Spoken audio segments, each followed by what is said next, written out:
മയക്കുമരുന്ന് കേസുകൾ പറയാത്ത, പിടിക്കപ്പെടാത്ത ദിവസങ്ങളില്ല എന്നുള്ളതാണ് സത്യാവസ്ഥ. നമ്മുടെ സംസ്ഥാനത്ത് ദിനംപ്രതി ഇങ്ങനെ മയക്കുമരുന്ന് വേട്ടയാടുന്ന കഥകൾ തുടർന്നുകൊണ്ടിരിക്കുകയാണ്. ഈയിടയിലാണ് കഴിഞ്ഞ ദിവസം KT ജലീൽ MLA ഒരു പ്രസ്താവന ഇറക്കുന്നത്. ഇപ്പോൾ പിടിക്കപ്പെടുന്ന മുഴുവൻ കേസുകളിലും വരുന്നത് പ്രതികളായിട്ട് വരുന്നത് മുസ്ലിങ്ങളാണ് എന്നുള്ളതാണ് KT ജലീൽ പറഞ്ഞു വെക്കുന്നത്. അതുമാത്രമല്ല, വീണ്ടും വേറൊരു കാര്യം കൂടി കൂട്ടിച്ചേർക്കുന്നുണ്ട്. ക്രൈസ്തവർക്കും ഹൈന്ദവർക്കും ഇവിടെ മദ്രസ പോലൊരു സംവിധാനമില്ല, എന്നിട്ടും അവർ തെറ്റിൽ നിന്നും പിന്നോട്ടാണ് എന്നുള്ളതാണ്. നമ്മുടെ മുസ്ലിം സമുദായക്കാർക്ക് മദ്രസ പോലുള്ളൊരു സംവിധാനം ഉണ്ടായിട്ടും മുസ്ലിങ്ങളാണ് ഇപ്പോൾ കേസുകളിലെല്ലാം മുന്നിൽ നിൽക്കുന്നത് എന്നുള്ളതാണ് KT ജലീൽ പറഞ്ഞു വയ്ക്കുന്നത്.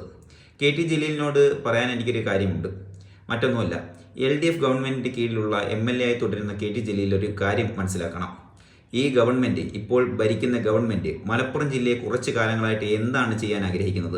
നമുക്കെല്ലാവർക്കും അറിയാം, മുസ്ലിം സമുദായം തിങ്ങിപ്പറക്കുന്ന ഒരു ജില്ലയാണ് മലപ്പുറം. ആ ഒരു മലപ്പുറം ജില്ലയെ കേസുകൾ വൻ തോതിൽ വർദ്ധിപ്പിക്കാൻ വേണ്ടിയിട്ട് ശ്രമിക്കുന്ന ഒരു പ്രസ്താവനയാണല്ലോ ഇവിടുത്തെ ആഭ്യന്തര വകുപ്പ് കൈകൊണ്ടത്. അതിനെതിരെയല്ലേ PV അൻവർ MLA പറഞ്ഞത്? അതിനെതിരെയല്ലേ MSF പുറത്തിറങ്ങിയത്?